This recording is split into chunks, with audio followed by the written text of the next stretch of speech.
ఎవరు యుద్ధం ఎవరు కోరుకున్నారు? ఫస్ట్ ఎవరు ఉగ్రవాద దాడి చేసింది? రిలీజియస్ హేట్రెడ్ అట.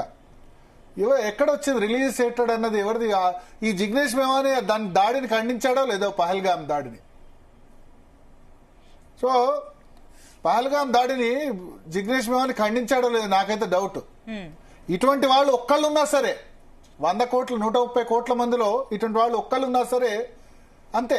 అంటే భరత్, ఇప్పుడు ఏదైతే ఇండియన్ ఆర్మీ 15 రోజుల తర్వాత పెట్టుకోవచ్చు, 15 రోజుల తర్వాత. ఇవాళ మనం అటాక్ చేసిన తర్వాత ఇది పెట్టడం అవసరమా?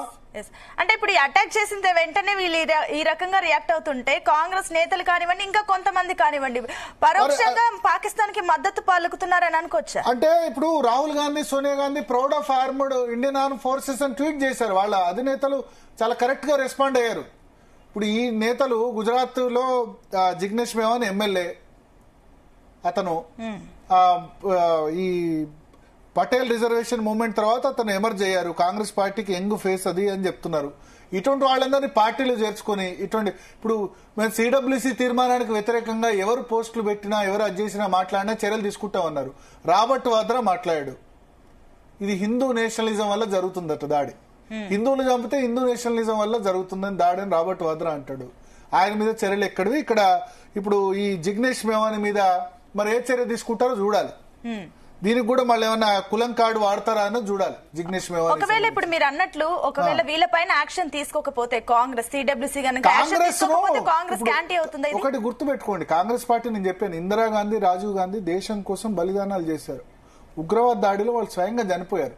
కానీ ఇప్పుడు ఇంత ఆ విధంగా చేసినా సరే ఇప్పుడు కాంగ్రెస్ ను యాంటీ నేషనల్ పార్టీ అని అనేందుకు స్కోప్ ఎందుకు వస్తుంది? యాంటీ నేషనల్ పార్టీ అని నేను అనట్లేదు, కానీ 30-40% మంది కాంగ్రెస్ అంటేనే మీరు చూడండి వాట్సాప్ లో వాటిలో మెసేజ్లు యాంటీ నేషనల్ పార్టీ, దేశాన్ని వ్యతిరేకం అనే విధంగా స్కోప్ వాళ్ళు తీసుకొస్తున్నారు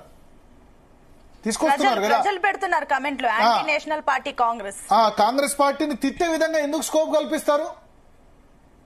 ఇది పెట్టాల్సిన సమయమా? ఈ విధంగా మాట్లాడాల్సిన సమయమా జిగ్నేష్ మేవాని? ఇప్పుడు షేమ్ ఆన్ కాంగ్రెస్ వంటి హ్యాష్ ట్యాగ్లు కూడా ఇప్పుడు ట్రెండ్ అవుతున్నాయి సోషల్ మీడియాలో.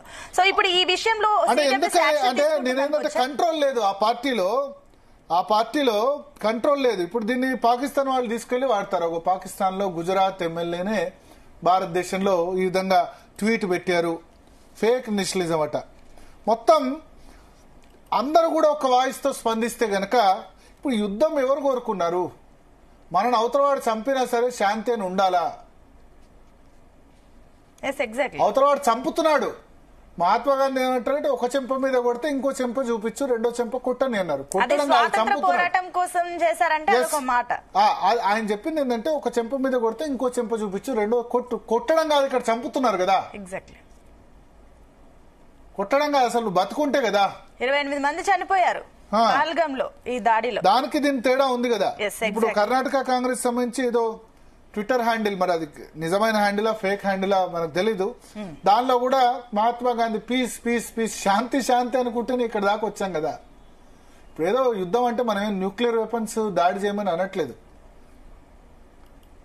సో అది మైండ్ సెట్, ఆ పార్టీ నేతల మైండ్ సెట్ ఆ విధంగా ఉంది.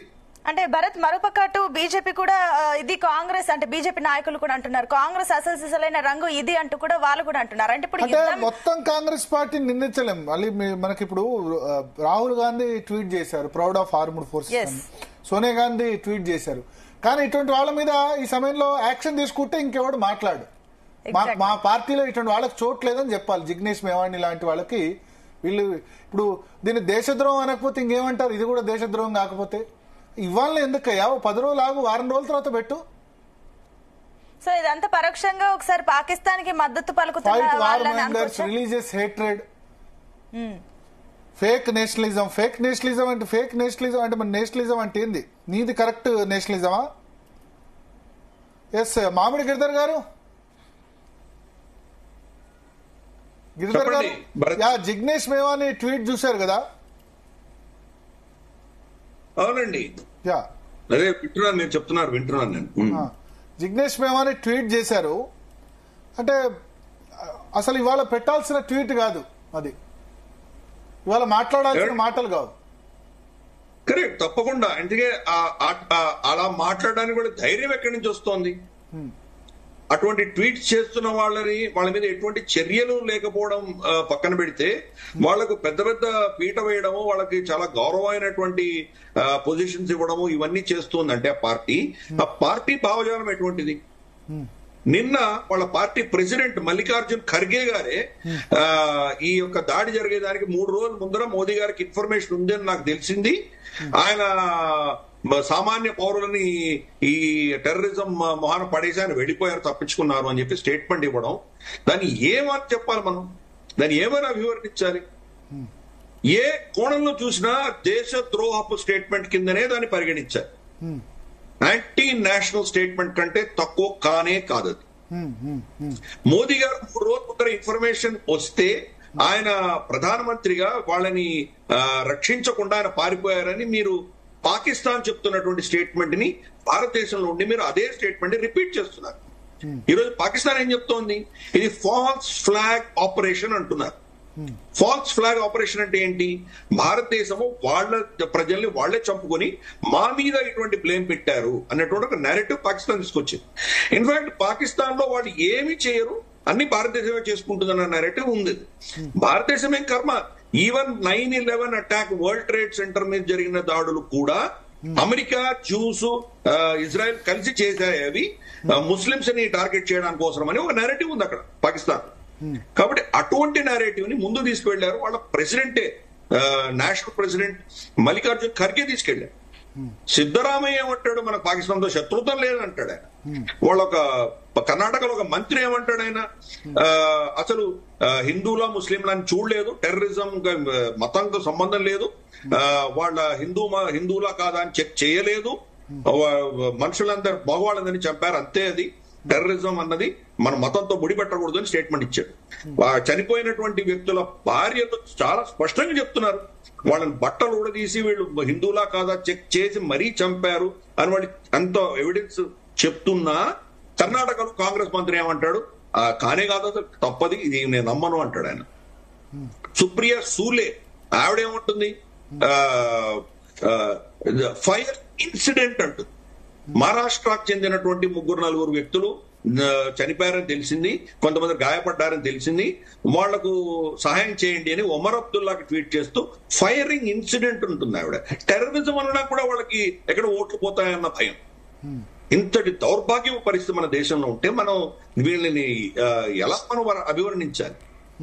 మనకు సామెత, మనకు మహాభారత కాలంలో యుధిష్ఠిరుడు ఏం చెప్పాడు? ఘోషయాత్రలో వాళ్ళు వచ్చి గంధర్వులు వాళ్ళని కౌరవులను ఎత్తుకొని పోతే భీముడిని పంపిస్తాడు ఆయన వాళ్ళని విడిపించి తీసుకురమ్మని.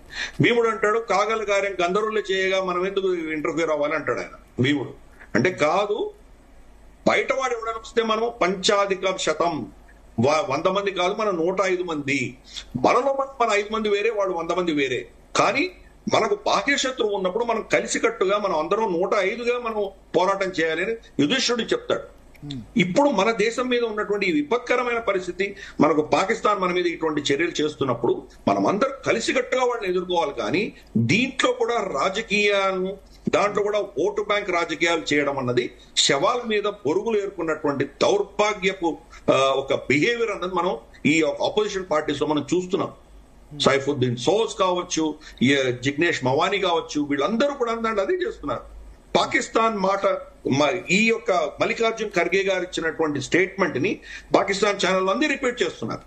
రేపు వాళ్ళు ఇంటర్నేషనల్ ఫోరమ్స్ లోకి వెళ్ళినప్పుడు కూడా పాకిస్తాన్ అపోజిషన్ పార్టీయే చెప్తోంది, ఇది భారతదేశమే చేస్తుంది, మోదీ గారికి అన్ని తెలుసు, అయినా మా మీద బ్లేమ్ చేసి అనవసరంగా అన్యాయంగా మా మీద ఇటువంటి దాడులు చేశారు అని వాళ్ళు వీళ్ళనే, ఈ అపోజిషన్ పార్టీ లీడర్స్ నే కోట్ చేస్తూ వాళ్ళు రేపు ఇంటర్నేషనల్ ఫోరం లో చెప్పబోతున్నారు. వాళ్ళు గతంలో ఆల్రెడీ రాహుల్ గాంధీ ఇచ్చినటువంటి స్టేట్మెంట్ ని వాళ్ళు యునైటెడ్ నేషన్స్ లో కోట్ కూడా చేశారు వాళ్ళు.